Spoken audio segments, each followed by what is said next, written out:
साथियों, हम सभी को अच्छे इंसान बनने की सीख मिलती है और हम यही सीखते हैं कि बुरे कर्म से बचें और दूसरों का सम्मान करें। लेकिन कई बार हम यह भूल जाते हैं कि कभी कभी हमारी अच्छाई का गलत फायदा भी उठाया जा सकता है।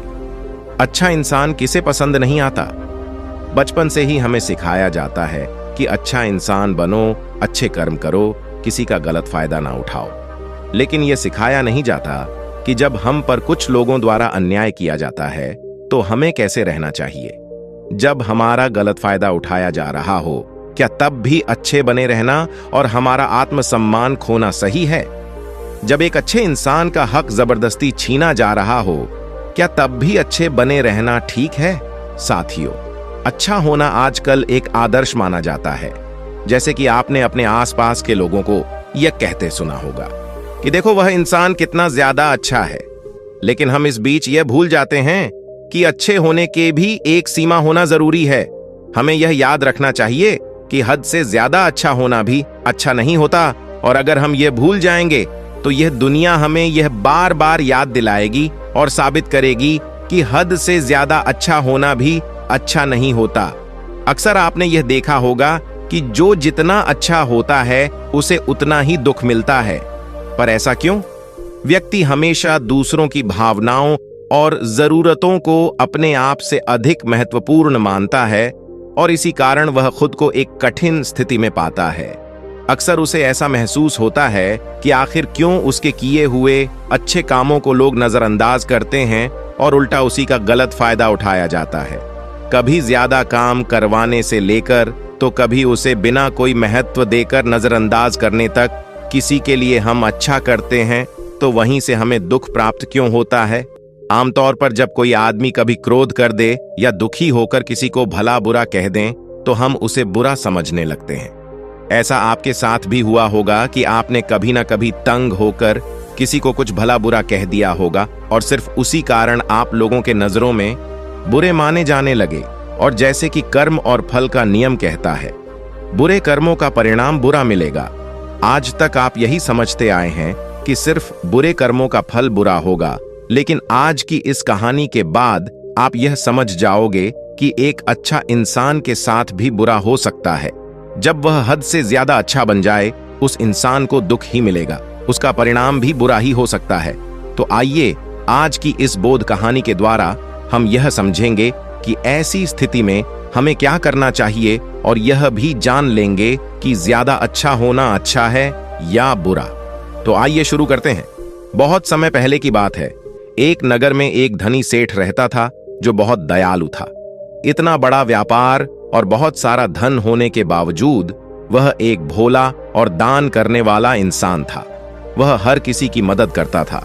उसके मन में लोगों के प्रति प्यार और दया की भावनाएं थीं। वह किसी का भी दुख नहीं देख पाता था।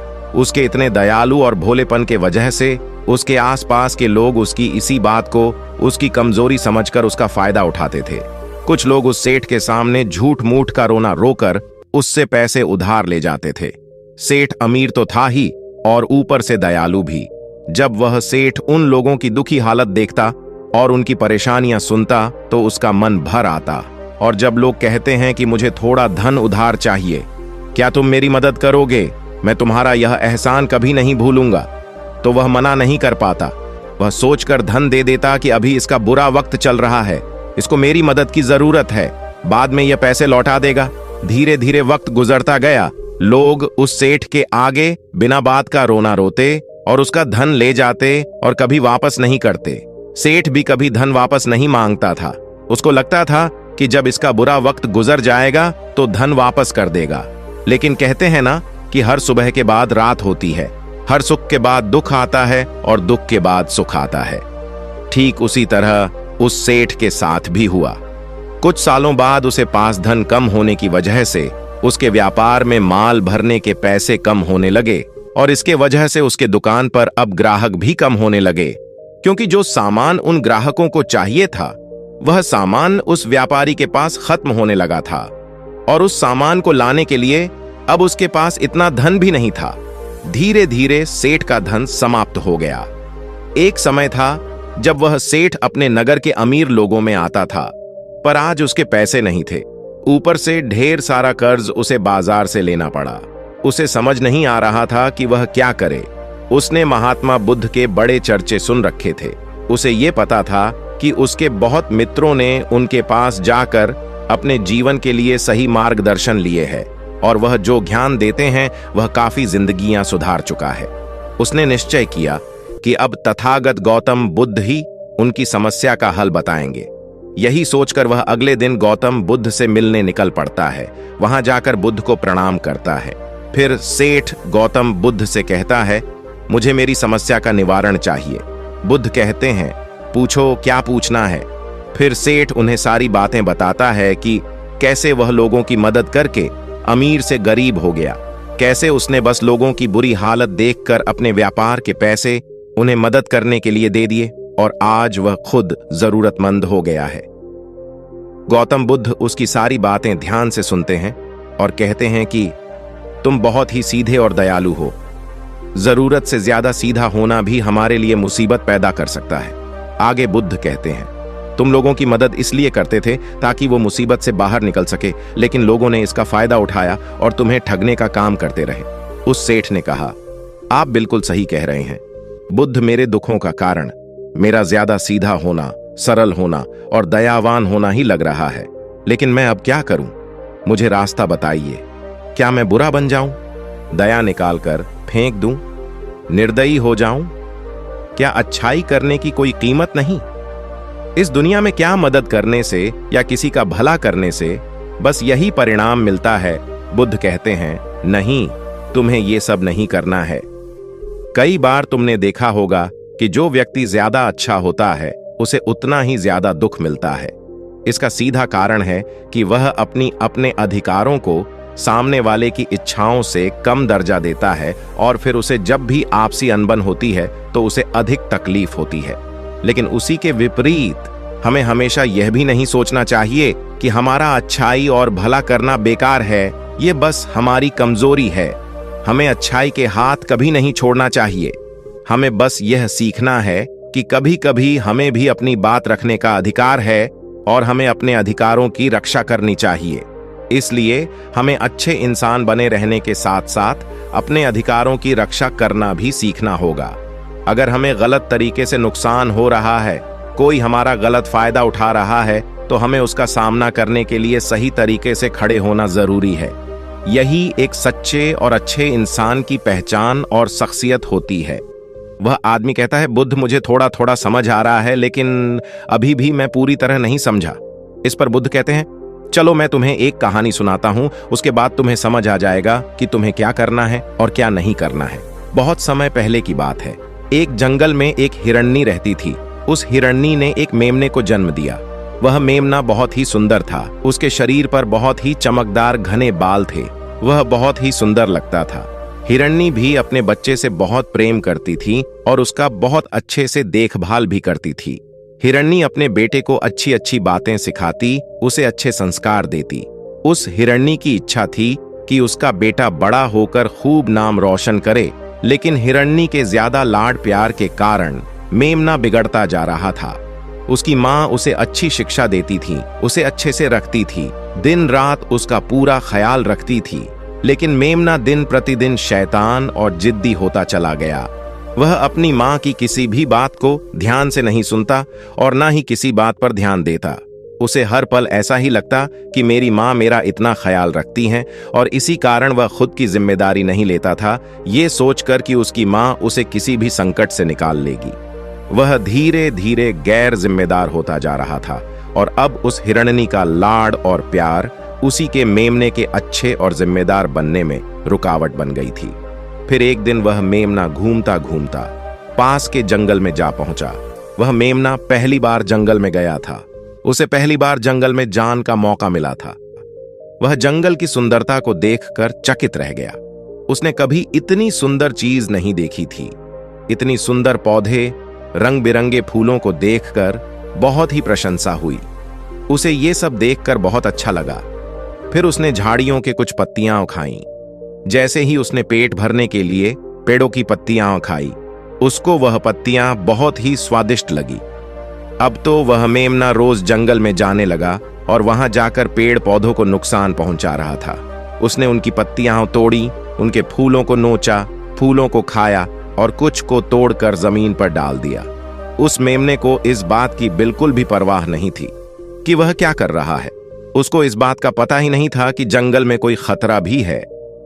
वो तो मस्तमौला होकर जंगल में उछल कूद कर रहा था और पौधों को खूब से नुकसान पहुंचा रहा था।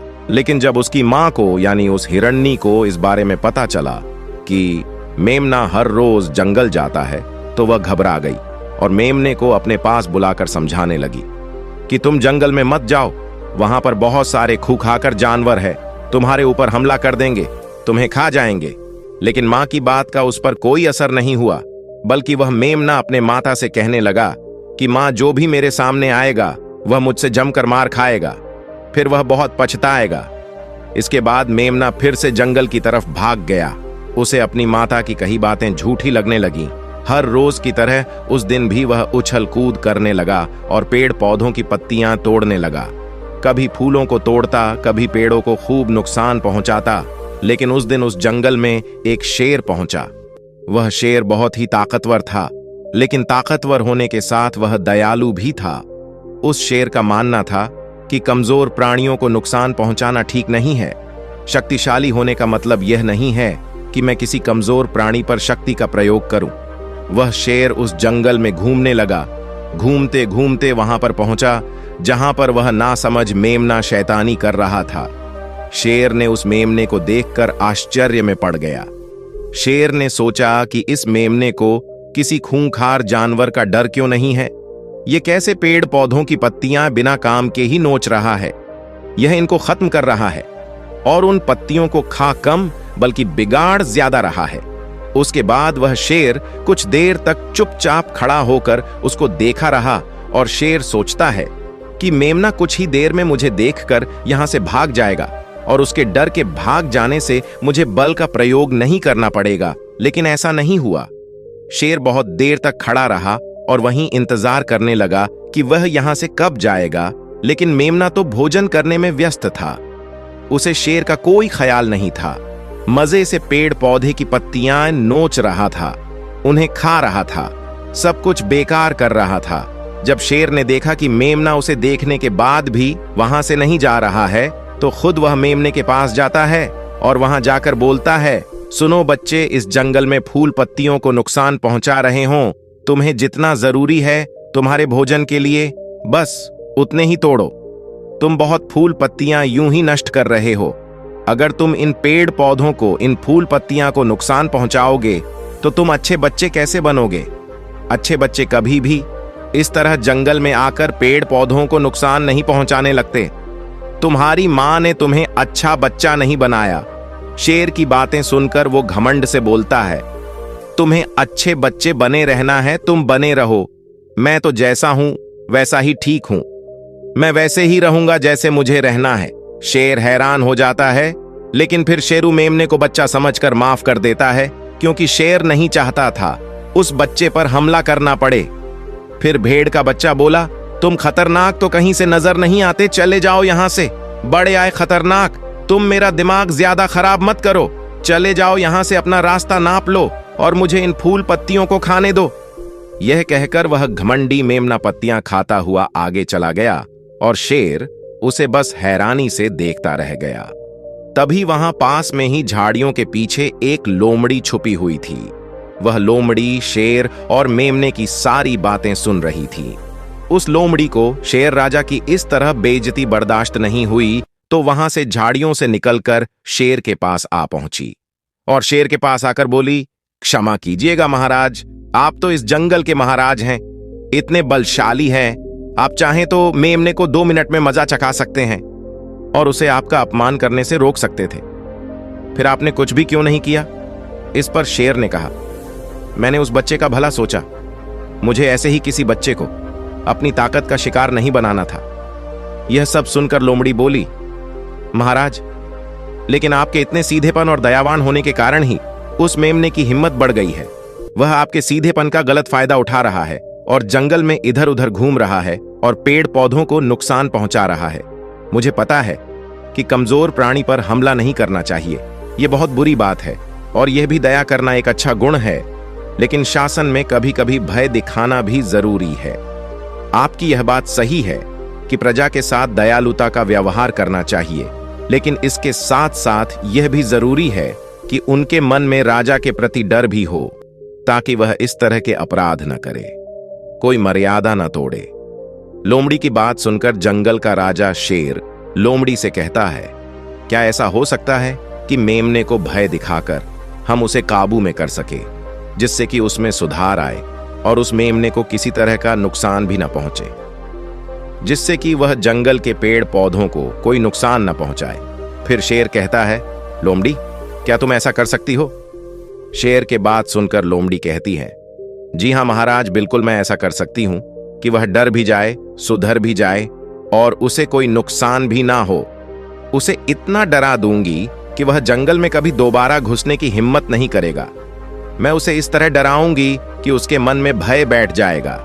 फिर वह जंगल के पेड़ पौधों को भी नुकसान नहीं पहुंचाएगा और साथ ही साथ में उस मेमने को कोई भी नुकसान नहीं पहुंचने दूंगी। फिर लोमड़ी कहती है कि उसकी मां तो उसे कभी सुधार नहीं पाई, लेकिन मैं उसे जरूर सुधार दूंगी।